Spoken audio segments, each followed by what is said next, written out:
Okay, this is chapter 39 of The Reappearance of Rachel Price. Rachel staggered back, staring down at the ring between them. Belle, she said calmly, though her eyes betrayed her. I can explain. No, Belle shouted. No more lies. I don't want to lie to you, Rachel said, hands up, unarmed. Then don't. What have you done to Dad? Where is he? I don't know, Rachel said, but Belle knew that trick all too well, blowing up Rachel's walls so there was nothing for her to hide behind. You have his ring. Did you kill him, Rachel? Mom, did you kill him? Rachel didn't say anything, couldn't lie quick enough. He was the only one who'd never leave me. Voice scratchy and raw as tears finally broke, ribcage empty, her heart dropping all the way. She might never have it back. Everyone always leaves. He was the only one I had, and you've taken him from me. Rachel's eyes filled too, watching Belle split herself open. Belle, listen. No, I'm not listening to you. You're a liar. Belle. Philip Alves didn't take you, did he? She wiped the tears, rebuilding the barricade, gritting her teeth. You'd never even seen him before last night, had you? Rachel swallowed. Say it, Belle roared. No, Rachel hugged her chest, shielding it, but they were only arms and Belle could break through those. But he tried to hurt you. I panicked. It wasn't part of the plan. I just wanted to protect you, keep him away from you. No one touches my daughter. So there is a plan? Belle said, catching on to that, holding on with both hands. There's always been a plan, hasn't there? Philip Alves didn't take you because no one took you. Where were you all this time? Belle, I can't. Tell me where you were. Another landmine. You weren't locked in a basement, so where were you? I can't tell you, Rachel said, Belle's explosion setting off hers, eyes broken open. I wouldn't do that to you. You've done far worse, Belle shouted back louder. You left me behind in the backseat of your car. I was just a baby. Rachel's head shuddered side to side, shaking free her tears. No, Belle, I would never leave you. Don't lie. Belle pointed at her, stabbing the air. You borrowed $3,000 from Julian Tripp days before you disappeared. You chose to go. Rachel stepped back, the blow hitting her right in the chest, hands pressed to the wound. No, that's not. Yes, you did. Belle closed in on her. You knew you couldn't withdraw it yourself because everyone would know you'd planned to run away, so you took it from Mr. Tripp. You left me. Where did you go? Did you go to Jeff's friend Bob in Vermont for no identity? Is that how you hid? How you knew to make it look like Dad had done the same? Why did you leave? Tell me the truth. Rachel winced at every shot, shrinking, eyes fast and desperate. No, Belle, please. Stop saying no. Tell me where you were. I can't, Rachel shouted, coming back stronger, closing the distance. I can't tell you the truth. I wouldn't do that to you. It's my job to protect you. I can do this on my own. I was on my own for a very long time. I know how it works. Too entrenched, Belle couldn't move her, not even by falling apart in front of her. Please, Mom, tell me where Dad is. What did you do to him? Rachel said nothing, shook her head instead. She didn't care. Caring wasn't part of the plan. It was my fault, Belle cried. I knew from the start you were lying. I should have tried harder to prove it before you got Dad. Now he's gone, and it's my fault. Rachel's eyes flashed, shimmering with new tears. Nothing is your fault, Belle. Did you hear me? Not one thing. Listen to me. I had 15 years to imagine who you would grow up to be, and you're more perfect than any version I could think up. Tears pooled at the cracks in her lips. Nothing is your fault. It's everyone else, and I will protect you from them. But Belle saw between the tears. She tilted her chin up, sharpened it to a point. It was 16 years you were locked up, Rachel, not 15. You've lost count of your own lies.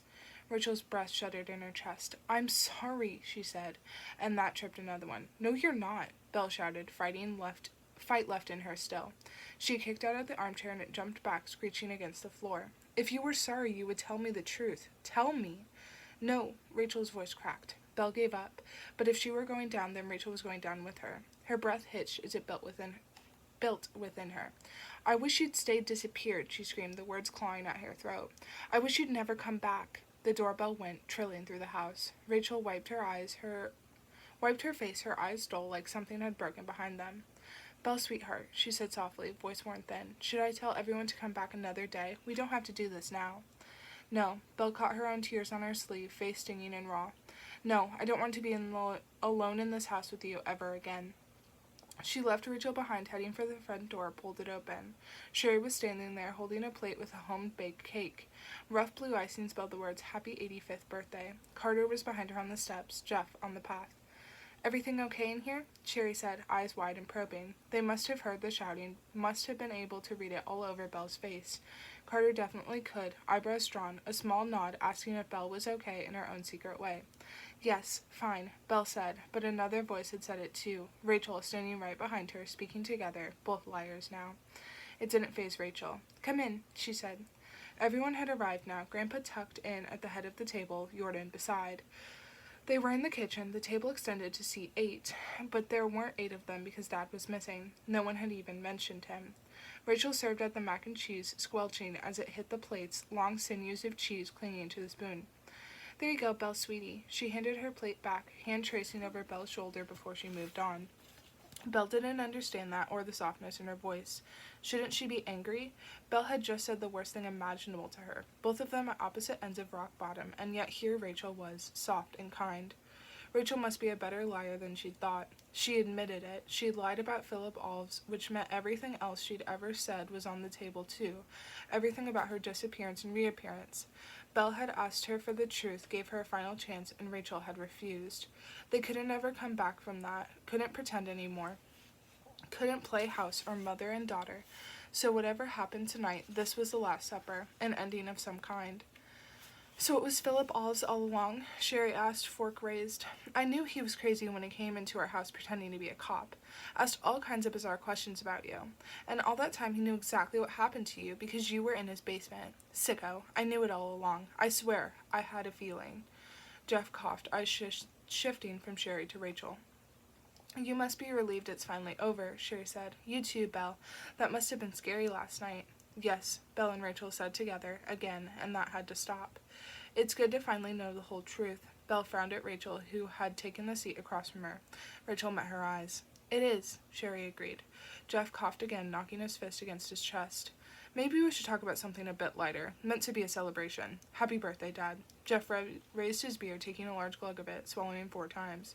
Grandpa didn't notice, spooning macaroni into his mouth, one tiny tube at a time.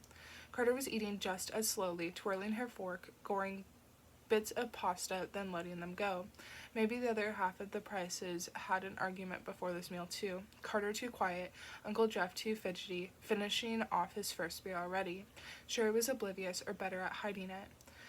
"It's just good to know that things can go back to normal." Sherry gave her husband a pointed look, eyes drifting to the empty beer. "Sorry, we were a couple minutes late, by the way. It was this one." She pointed her fork at Carter. "Doing science homework, at her computer, looking at graphs instead of getting ready. Got annoyed at me for dragging her away. I just said, you don't need biology to be a dancer, but you do need to learn to be on time." "That's more than okay," Rachel answered to Carter, not Sherry. "I'm bad at keeping time, too." Maybe that was the first true thing Rachel had said. She was bad at time. Twice she'd accidentally said 15 years when she should have said 16. "Yes," Sherry cut in again. "Weren't you late for your own wedding?" Rachel glanced down at her plate. Not a lot of appetite at this table. Only 10 minutes. It was a good thing Sherry was here to steer the conversation, steer the family.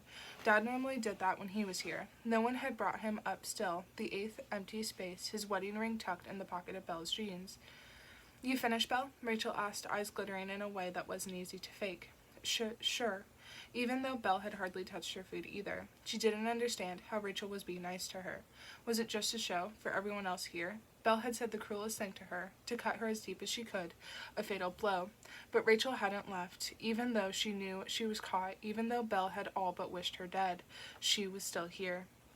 Belle rubbed her cried-out eyes. She never had an argument like that with Dad, not once her whole life. He would threaten to leave the house at the first sign of raised voices to go for a drive. Belle never wanted him to leave, so she relented. She always gave in. It worked every time. They had never shouted at each other across the room like that, never had to work anything through. But now Belle wasn't sure. Was that a good thing or not? Had it felt good to scream at the top of her lungs, her deepest, darkest feelings, to share them with someone? "We actually have 2 birthday cakes. Thanks, Sherry." Rachel nodded to her. "Mine's low-cal," Sherry announced to the table, eyes lingering on Carter. Carter fiddled with her tights, pulling the material out, letting it fling back against her knees. "Before we get to cake," Rachel said, taking charge, wresting it from Sherry. "I thought we could do gifts." Sherry sniffed. "That's fine. We normally do gifts after cake. But you wouldn't know that. Missed a few birthdays." An amused exhale of breath. Rachel ignored her, disappearing into the living room for a few moments. She came back with a present wrapped in blue and white striped paper in the shape of a hardcover book, a red ribbon tied around it. "This is for me and Belle, Pat," she said, leaning over Grandpa to hand him the gift. Did she do that because she knew Belle hadn't had time to get him a gift? Was she being nice, or was she picking up the fight somehow? "Happy birthday." Rachel? Grandpa looked at her. "Yes," she smiled with a sideways grin. "Charlie's girlfriend." "That's right, Pat," Sherry cut in. "Well done." "Let me help," Jordan said, removing the ribbon for Grandpa. "I've got it, Charlie." Grandpa snatched it back. He pulled at the corners with his bony, spotted fingers, ripping the paper off. "A book." He spun it in his hands, and Belle recognized the green cover before she even saw the title. The Memory Thief, one of her favorite books, one Grandpa used to read to her when she was little. Sherry leaned into Jeff. "A little insensitive," she whispered, loud enough that Belle and Carter could hear, "giving the man with dementia a book called The Memory Thief." "I thought you'd like it," Rachel said loudly, retaking her seat. "Miss Nelson at the bookstore recommended it." But Belle's mind snagged on something else, dragging it to the surface. Rachel snooping in Belle's bedroom, flipping through her copy of this exact book. Belle caught her. Rachel said it was one of her favorites, and Belle hadn't wanted to admit it was one of hers too. Rachel asked if anyone had given her this book, which, now she thought about it, had been a strange thing to ask. But everything about Rachel was strange in those early days. Belle told her that Grandpa used to read it to her as a kid, that she bought her own copy a few years ago. So Rachel knew Grandpa already had this book, sitting on his shelves at home. Belle had told her so. Did she forget? "That's very thoughtful of Rachel, isn't it, Pat?" Jordan said. "I can read this to you at home." Grandpa let the book slip out of his hands like it was gone from his head already. He glanced at Jordan, then over to Jeff. "Charlie?" he said, an edge to his voice, almost accusatory. "Charlie's not here, Dad." Jeff shifted. "Remember, Charlie went on a little trip. He'll be back soon." Dad's wedding ring burned a hole in Belle's pocket, searing her skin.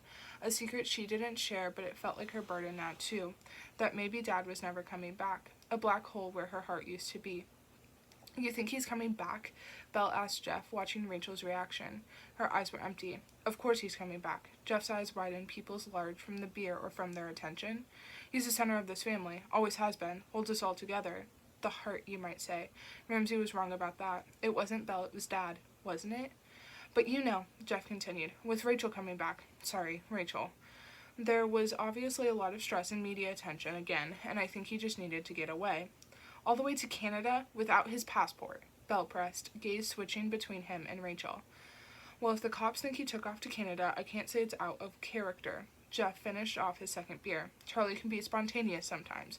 Drove me crazy. You know, he left for Costa Rica when he was 20 without telling anyone. No contact for 6 weeks. Skipped out on his job at the logging yard when things were already bad. Dad was furious." Jeff nodded in Grandpa's direction. "I mean, he proposed to you, Rachel, after what, 3 months?" Rachel nodded, no change in her face. "So I'm saying Charlie sometimes just does things, especially when feelings are involved. His way of coping. I mean, there was the Taco Bell woman a couple of weeks after Ellen left him. You'd think that was out of character, but he was obviously hurting. It's the same when Rachel returned. A lot of strong, confusing emotions. I think he'll be back this weekend. 2 weeks away feels right. Something else to celebrate." He raised his beer bottle, but Belle couldn't cheers to that. 3 words circling her head. Something Jeff just said. "What Taco Bell woman?" Jeff's face flushed, putting down his bottle with a dull thud. "Probably not something you want to hear, Belle." "I do want to hear it." She needed to hear it, the knot spiraling, feeding on her empty stomach. "What Taco Bell woman?" "I don't. Uncle Jeff." Belle bared her teeth. Jeff ran an awkward hand through his hair. "Just that Charlie was in line at Taco Bell. North Conway, I think he said. It was a couple of weeks after Ellen left him. He got talking to a woman in line and... Sorry, Rachel. They went to a motel down the road and, you know." Belle didn't know. She could guess. But there was something more, something bigger, her heart hammering, waiting for her to find it. Taco Bell, North Conway, 2 weeks after Dad's girlfriend, Ellen, left them. Because Belle made her, pushed her away. Wait, that was it. The trip to Storyland for her 12th birthday. That photo of her and Dad. They stopped at Taco Bell on the way home and... The knot twisted, leaving a knife-shaped hole, Belle bleeding around it. Dad had lied to her, all this time.